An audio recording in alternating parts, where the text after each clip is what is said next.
wonderful to welcome everybody at our service this morning, and especially the people listening in while we record this message, and then especially our women, because we celebrate Women's Day today, but it's also Women's Month, and we pray that God will bless the women and their important role in our lives.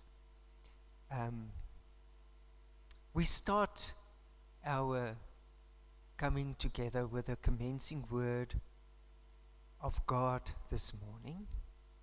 Op hierdie mooi, wonderlike dag begin ons met hierdie mooi aanvangswoord uit Psalm 105. Loof die Here, roep hom aan. So mooi uitnodiging. Maak aan die nasies bekend wat hy gedoen het. Sing liedere, sing tot sy eer, vertel van al sy magtige dade. Roem sy heilige naam, laat die wat die teenwoordigheid van die Here soek, bly wees. The commencing words, Psalm 105, give thanks to the Lord and proclaim his greatness. Let the whole world know what he has done. Sing to him, yes, sing his praises. Tell everyone about his wonderful deeds. Exalt in his holy name. Rejoice, you who worship the Lord. So, that is an invitation when we come before God this morning, that we come with expectation, exaltation, praise and thanksgiving. Mag het dan ook so wees dat ek en jy met dankbaarheid en met lof die Here se teenwoordigheid hier ervaar. En omdat die Here hier is, nooi hy ons in sy seëninge en ook vir almal wat vanmôre ingeskakel is. The blessings of our triune God, God our loving Father, Jesus, our Savior and brother, and the Holy Spirit, our comforter and our guide, will be with you and me.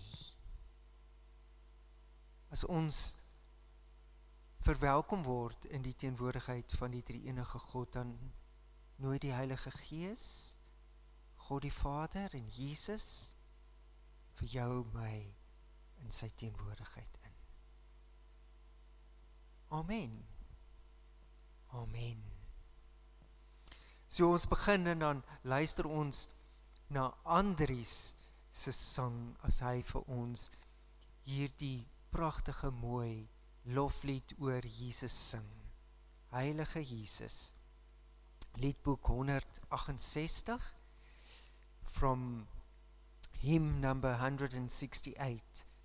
We listen to Andries when he sings to us, Fairest Lord Jesus.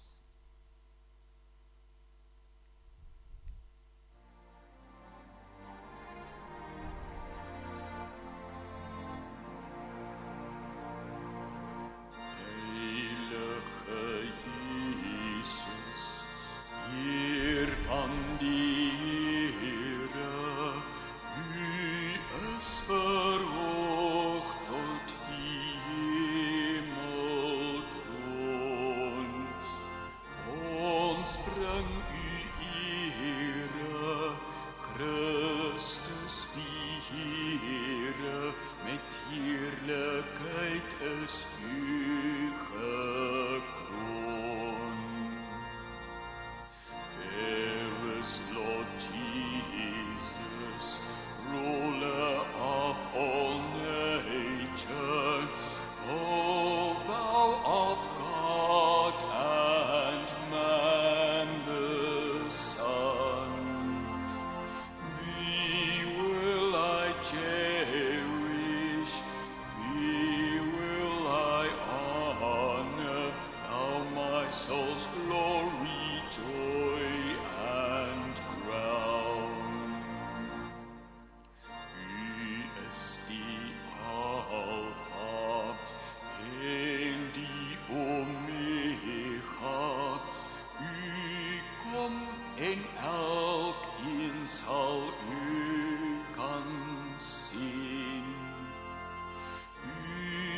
is die eerste, U is die laaste, die ganse skepping sal U dien.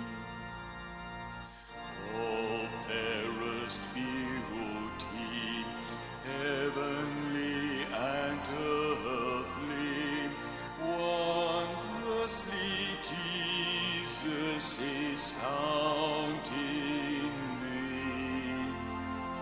None can be nearer, fairer or dearer than thou, my Saviour, art to me.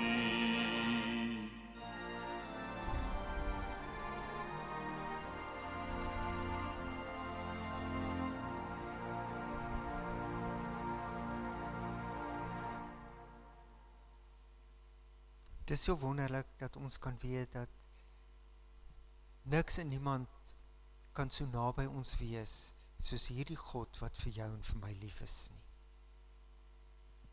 When we come to our dedication this morning, I want you to consider from Romans chapter 10 verses 6 to 8. I'm going to read it and then so that you and I can contemplate on that. Hier uit Romeine hoofstuk 10 vers 6 tot 8 lees ons dat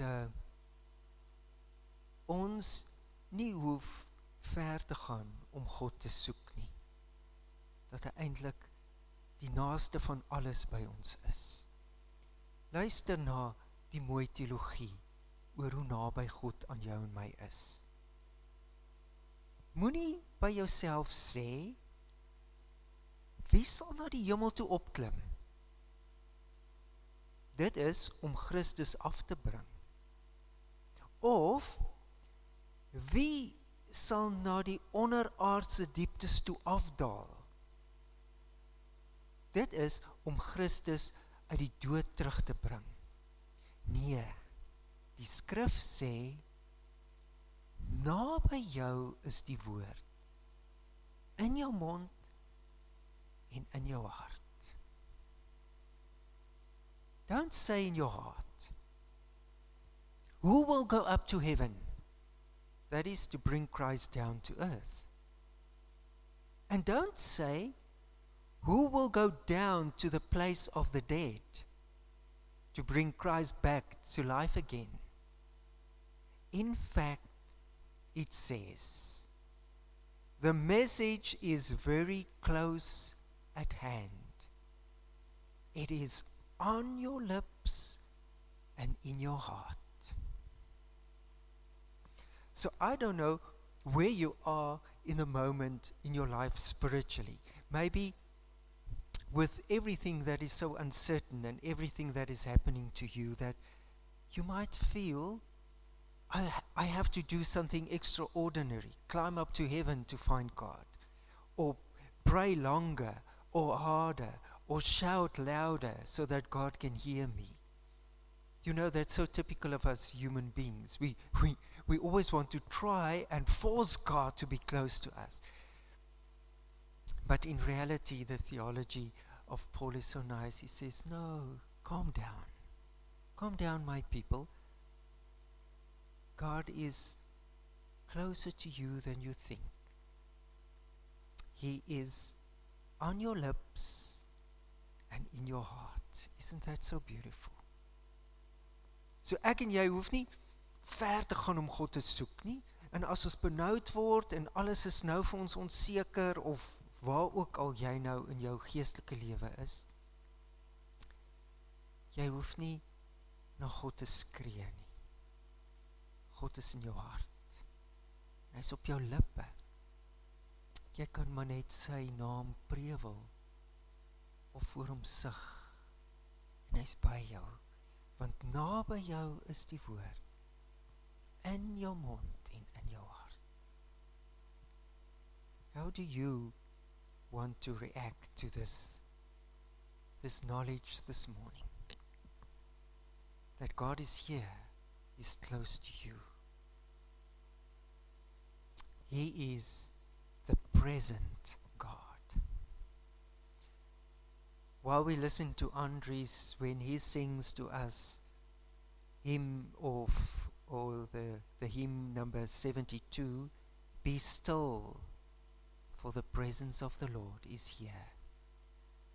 Vonk nommer 72, wees stil, want die Heilige is hier. Weet ek en jy en bid ons saam, dat God by ons is. Kom ons bid dit saam met Andries, terwyl hy dit vir ons sing.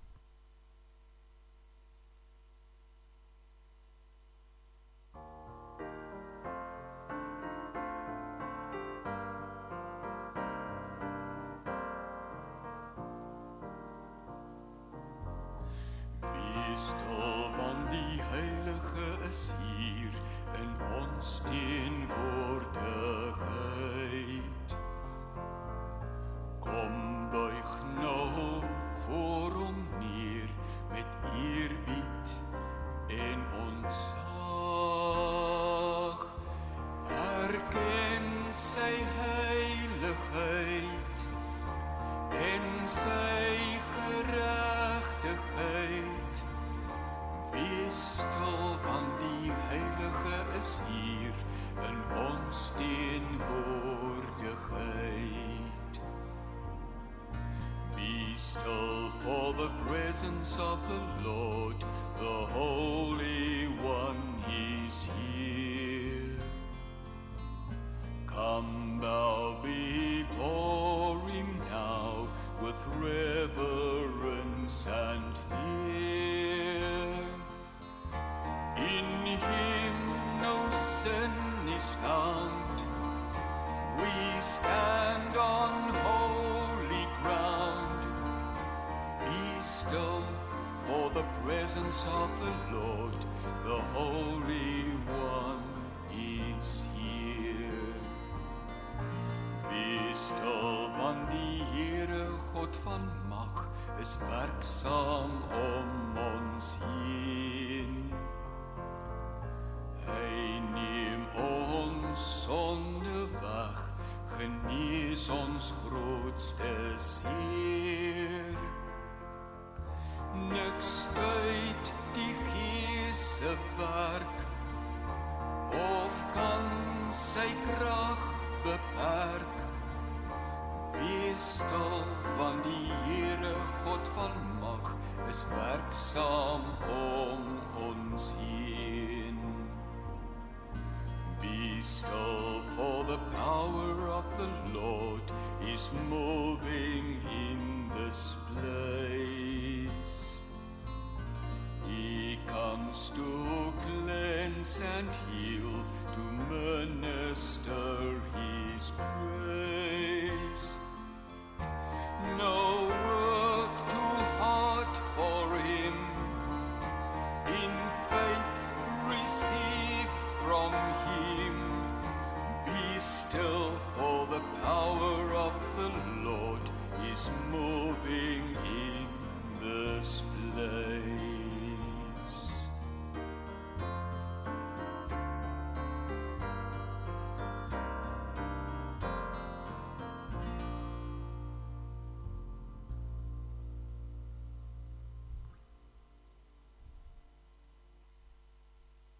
Hemelse Vader, dankie dat U hier nou by ons is. En as ons nou oor U woord gaan dink en die boodskap vir ons harte neem, dan stel ons onsself daarvoor oop.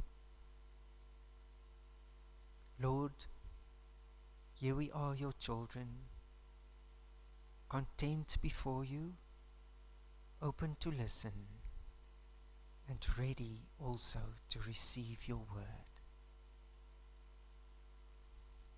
Amen.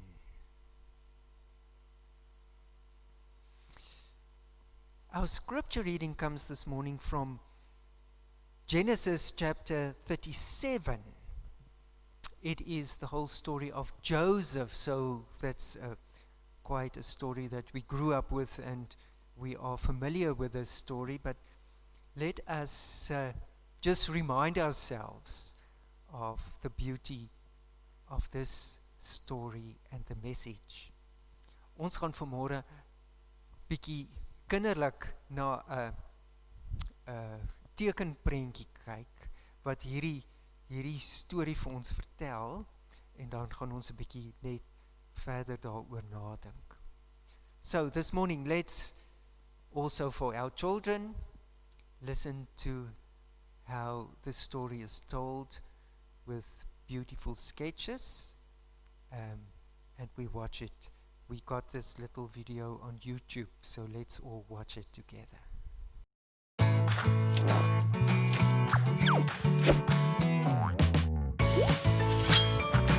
The Faithful Hall of Fame, Joseph.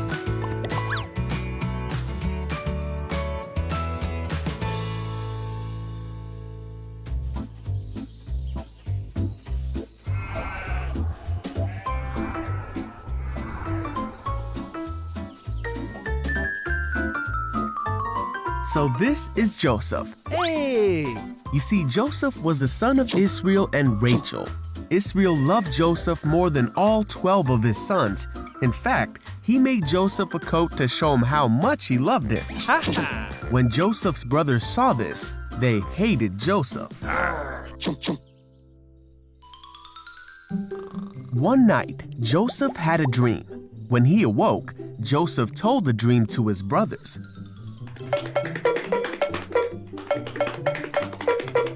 He said, "Listen to this dream I had. We were gathering grain when suddenly my bundle of grain rose up and all of you bowed to me." This made his brothers hate Joseph even more. And they said, "You're gonna rule over us?" Then Joseph had another dream.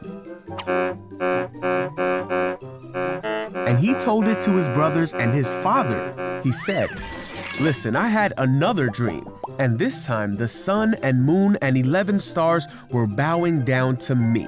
This time Israel heard the dream and rebuked Joseph, saying, "Will your mother and brothers and I actually come and bow down before you?" The brothers were even more angry when they heard the second dream. Israel, however, decided to think about what Joseph was saying.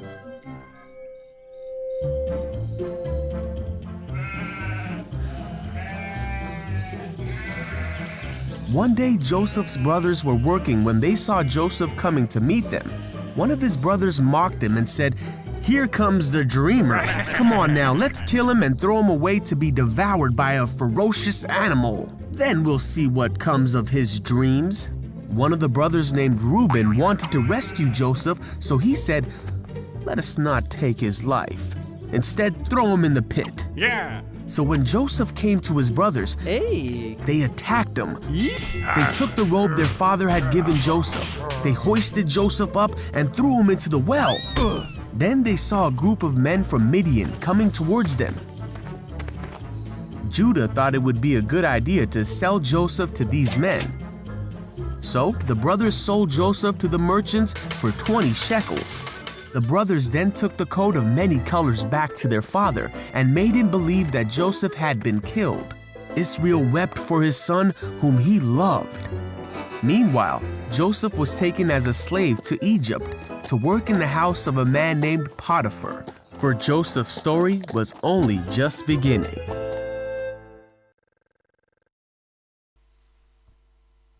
So dit is die gedeelte uit Genesis 37 wat so vir ons dit mooi saamvat. Maar ek wil die laaste gedeelte net weer saam met ons lees. So the last part of our scripture reading, I just want to repeat. It's from Genesis chapter 37, 31 to 36. Maar sy broers het 'n boklam geslag en die klere van Josef vervat en dit in bloed gedoop. Toe stuur hulle Josef se klere met 'n boodskap vir hulle pa. "Ons het dit opgetel. Kyk of dit dalk u seun se klere is." Israel of Jakob het dit herken en gesê, "Dit is my seun se klere. 'n Roofdier het hom opgevreet. Josef is opgevreet." Jakob het sy klere geskeur en rouklere aangetrek. Hy het lank oor sy seun getreur.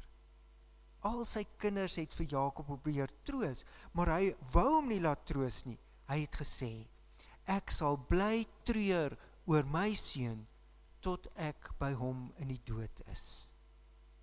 So het Josef se pa bly treur oor hom. Die Midianiete het vir Josef in Egipte verkoop aan Potifar. Hy was aan die Farao se paleis verbonde as hoof van die leiwag. Then the brothers killed a young goat and dipped Joseph's robe in its blood. They sent the beautiful robe to their father with this message. Look at what we found. Doesn't this robe belong to your son?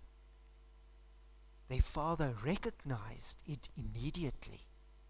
Yes, he said, it is my son's robe.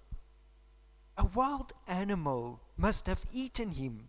Joseph has clearly been torn to pieces. Then Jacob tore his clothes and put on sackcloth. He mourned deeply for his son for a long time. His family all tried to comfort him, but he refused to be comforted. I will go to my grave mourning for my son, he would say, and then he would weep. Meanwhile, the Midianites traders arrived in Egypt, where they sold Joseph to Potiphar, an officer of Pharaoh, the king of Egypt. Potiphar was captain of the palace guard. So here ends our scripture reading about the story of Joseph. So I just want to paint some wide strokes about this story, and just to invite you to think about this story and how it can apply to your life and my life and the world's life today. As ek nou hierdie breë kwastroke vanmôre vir jou gee, dan moet jy dit sien as 'n uitnodiging wat God deur Josef se storie vir jou en vir my wil uitnooi om hierdie betekenis of boodskap van die storie vir jouself te neem. In die eerste plek is dit nogal baie interessant dat in hierdie hele verhaal in hoofstuk 37 word die naam van God nie een keer gebruik nie. En dit kan lyk of God in hierdie hele storie afwesig is. Maar dit is juis die teenoorgestelde. Dat God is altyd besig om te werk. Ons sal dit nou miskien sien as agter die skerms of op 'n fyn, subtiele manier. Maar God is besig om te werk. So hou dit 'n bietjie in jou gedagte oor goeters wat in jou lewe gebeur. Maklik kan ons die afleiding maak dat God se hand nie daar is nie, want jy kan dit nie duidelik sien nie. Maar dis op 'n fyn gestruktureerde manier is God besig om soos 'n groot legkaart die dinge in mekaar te sit. So the first stroke of our brush that I want you to consider this morning is that God is working in a hidden way. Because it is very observant that there is not mention of God or God's name specifically in this chapter. But God has everything in his hands. Because it is God who makes Joseph dream. And these dreams, two dreams, and they are two for confirmation, they're actually different dreams but the same message, that neither Joseph nor his brothers nor his father could understand. They thought, this 17-year-old Joseph, there's something wrong with him. He's arrogant, and he feels that he's so important that people will come and bow before him. But that was the part of God's intricate plan to get his people in a safe place in Egypt again. So God started this whole story. So behind everything is the plan and the hand of God. So think of your life at this moment. Things that might be very difficult, things that are so difficult to understand. Be assured this morning that even if you and I cannot see God's hand in it, God is still planning. And it's part of His bigger, wonderful plan for our lives. And the second stroke of this brush this morning that God wants to invite you and me to see in this whole story of Joseph is that God's children do not have it all plain sailing in this world. God's people, God's chosen children, just never have it just fine. It's not just plain sailing. So vir God se kinders is dit nie altyd maklik nie. Onthou, God het hierdie volk waarvan Josef deel was uitgekies en hulle gaan deur moeilike en swaar tye. En partykeer doen ons sekere dinge aan mekaar ook in families, soos wat hier gebeur het. Maar God is nog steeds in beheer van die geskiedenis. En hy rig hierdie toekoms volgens sy wil aan. So, it's not plain sailing. God allows Joseph to be stripped of everything first. And then, He even forced him to think about death and dying. He even forced him to be vulnerable when he's down and out, when he's sold as a slave. Because the possibility that a slave could have been killed was the possibility was good. And so he had to think about everything in his life, even death. The next stroke of the story is the beauty that situations are turned into stories of hope. And we see that in the Joseph story. Situasies wat lyk of het in 'n doodloopstraat is, word omgekeer in 'n storie van hoop. Eintlik het alles stelselmatig so omgedraai en het dit so goed geëindig, want op die ou einde eindig Josef in die paleis, hy word die onderkoning, hy kon sy broers en sy pa en almal wat nou deur die droogte en deur die hongersnood gegaan het, kon hy teruggekry het in Egipte en hy kon hulle almal daar versorg. Dit was God se plan.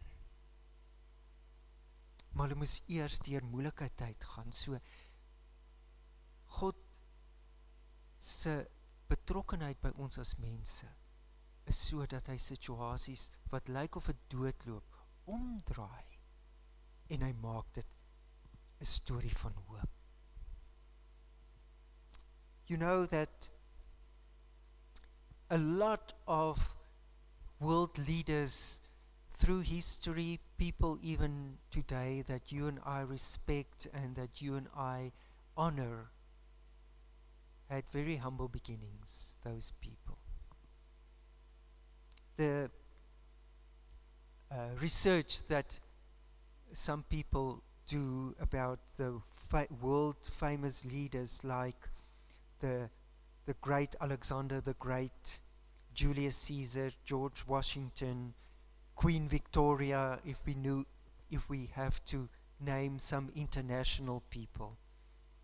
They were all orphans. And they changed, and their story became stories of hope. They progressed through their lives, and they changed things in terms of hope, stories of hope. So hier in ons klein gemeente, in ons situasie, is daar ook baie mooi stories van hoop. As ons na mekaar se stories luister, en as ek nou net kyk na die mense wat vanmôre hier in die kerk is, dan kan ek so een vir een se stories ook, wat situasies wat vir jou gelyk het, wat jy jouself in vasgeloop het. Jou kinderdae was miskien nie die beste van dae nie. Daar was baie uitdagings. Jy het seker nie in die beste huis groot geword nie. Jy het nie in 'n familie groot geword met al die vermoëns en geleenthede nie. Maar daar is baie Josefs wat vanmôre hier sit en vanmôre na hierdie boodskap luister, wat hulle negatiewe situasies omgedraai het in stories van hoop. Hoekom? Want God werk altyd. Hy bewerk sy plan en God sorg vir sy kinders. The next brush stroke that I want you to see in this story of Joseph, and also an invitation for you to consider, is that no family or family situation is perfect.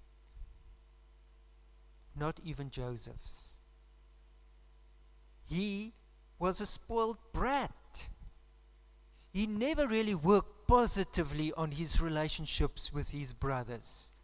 And it was so aptly shown in this beautiful cartoon that we just saw. He was self-centered. He was arrogant. His life was built on deception and lies. And his brothers was part of that. There were a lot of immoral behavior, manipulation, betrayal. All those things were part of his life. But he never used it as an excuse. So, niemand word groot in 'n perfekte familie nie. Hierdie Josef wat so voorgetrek is deur sy pa en uiteindelik sy broer so kwaad gemaak en al die dinge. Dit is deel van ons families ook. As ek nou vandag vir almal van ons moet kans gee om oor ons families te praat, dan kan ons lang stories vertel van ongeregtigheid, mense wat bevoordeel is, broers en susters wat voel hulle is ingedoen, familietwis wat miskien nou nog nie opgelos is nie, ensovoorts. Maar in Josef se geval het dit nie vir hom 'n verskoning gedien om nie geestelik te groei nie. En dis die uitnodiging. Die uitnodiging is dat ons in wysheid en in kennis sal groei, en al hoe ons dit kan doen is as ons weet God is by ons.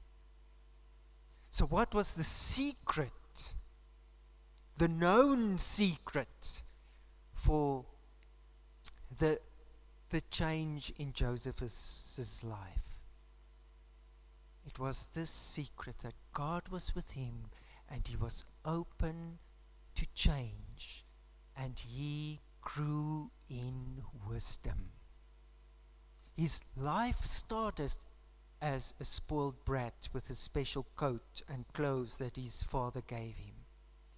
But his life ended as a wise man, spiritually grown man.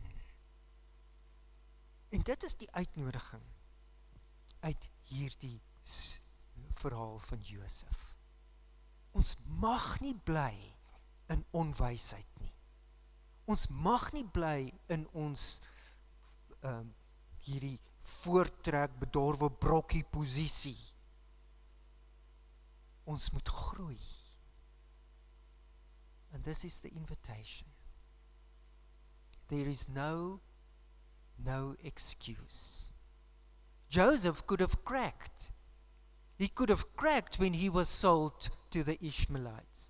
He could have cracked when he was in prison later because Potiphar's wife forced him or betrayed him and he landed in prison. He could have cracked. You and I also can now crack in the situation we have to deal with. But the secret is God is with us. And because God is on our side and available and close to us, as we saw earlier, just a call away, a prayer away, there will be no need for you and me to crack. And we can change.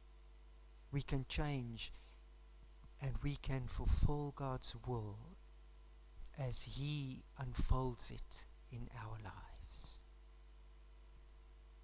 So just to invite you further when you think about this story, and maybe there's a lot of things that come to your mind if you hear this story this morning again, you and I must know, if we ask, where is God? God is there. The first little triggers of God's working in this story was the dreams. Because God gave him the dreams. So as ek en jy vra, waar is God in ons situasies? Moet ons rustig en stil word. Miskien is God besig om vir jou ook nou 'n droom te gee. Miskien is daar iets wat oor en oor nou in jou lewe gebeur. Dis die teken dat God werk. God is daar. En die tweede ding wat ek en jy moet weet is dat vir God is verlede, hede en toekoms een, want hy is die God van gister, vandag en van môre. For God, the past, the present and the future is one. We experience it as just now. And this story invites you and me to say, God has a history with us. Think about your past. Think of all the small little wonderful triggers of God's help in your past. Think about your life, even in the most of difficult times. Think back about that. God is in die verlede, en so is hy ook nou hier, en God is die God van die toekoms. Hy hou alles in sy hand. Ons weet wat ons van God kan verwag. We know what we can expect from God, because God is not just trapped in our present situation. God is the God of the past, the present and the future. So what is the basic invitation from this story? Grow. Cling to God, stay with God and grow. Ons moet groei van 'n dwaase jong seun wat met arrogant sy drome vir sy pa en sy broers kom vertel het Josef ontwikkel in 'n geestelike volwasse man. Die verhaal is nie dieselfde soos wat die begin en die einde is. Daar's 'n groot progressie en daar's groot groei. So the invitation to you and me this morning is, can we grow in wisdom? Can we grow away from our foolishness like Joseph did? from focusing just on ourselves and maybe our own beautiful garments, spiritually speaking, and that we know the end of our stories will not be the same as the beginning, because God is shaping us even through our current challenges and sufferings. And Joseph grew in wisdom, and this is the invitation, that you and I will also grow in our relationship with God and in our wisdom. May God bless us while we think about this story even more. Maybe there's much deeper things that you even realize this morning about this story. Go and contemplate on that, and let God complete His work in your life, in everybody's life. Amen. Amen. Let us thank God for His word.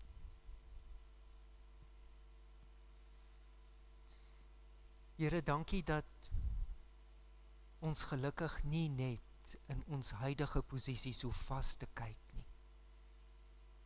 En dat U die God is van die verlede, die Here en die toekoms. En dat ons mooi en wonderlike groei dinge van U kan verwag. Dankie dat ons geïnspireer word deur Josef se storie en dat ons weet dat hy in wysheid gegroei het. Maar dit wat ons die meeste inspireer vanmôre, Here, is die feit dat U altyd werk. Al sien ons dit nie. Dat U op 'n fyn manier in ons lewe kom. En dat U alles voltooi volgens U wil. Dankie dat dit ons rustig maak vandag, en dankie dat dit ons hoop gee. Lord Jesus, we thank You for the invitations through the story of Joseph. We thank You that we know that we do not have to stay where we are, how we are, but that we are invited to grow, and that this growth is possible with You because Your work is always there, even if it looks like it's hidden. We honor You that You are constantly present. We honor You that You are the God of the past, the God of the present, and the beautiful God of the future. Thank You that we may consider this story of Joseph again in our lives. And thank You that You will give everybody who listens to the story their specific message. We honor that, and we give You the glory. Amen. Our closing hymn is the beautiful hymn, My Jesus, my Savior, there is none like You, and all of my days I want to praise You, because we are secure and comfortable in the hands of God forever. Heer Jesus, my redder, daar is niemand soos U. Vlam nommer 6, kom ons luister as Andries dit vir ons sing.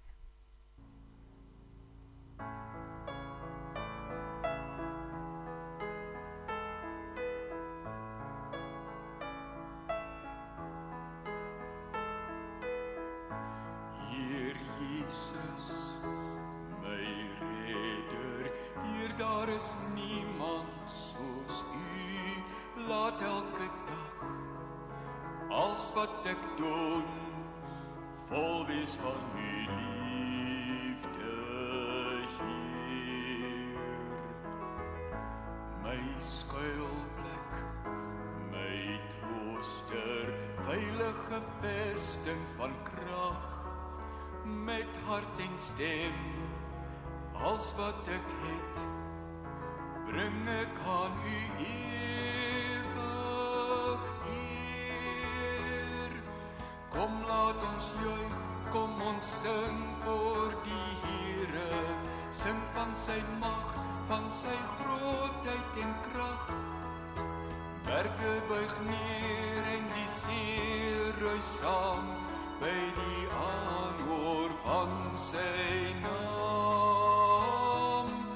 Ek wil u prys, want u is my skepper. Ek wil u lof en my lewe lank eer. Niks vergelyk met u liefde en sorg vir my.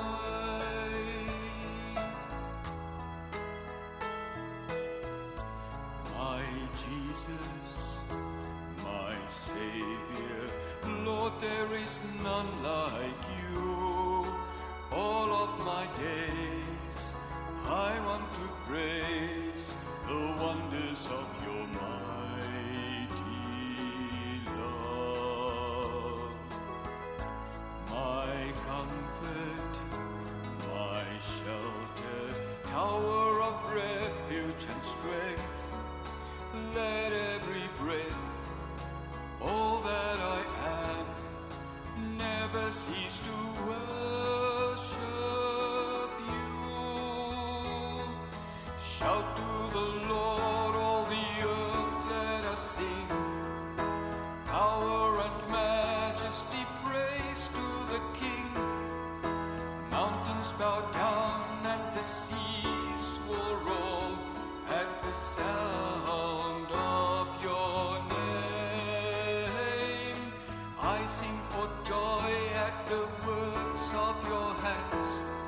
Forever I love you, forever I stand. Nothing compares to the promise I have. In nothing compares to the promise I have in you.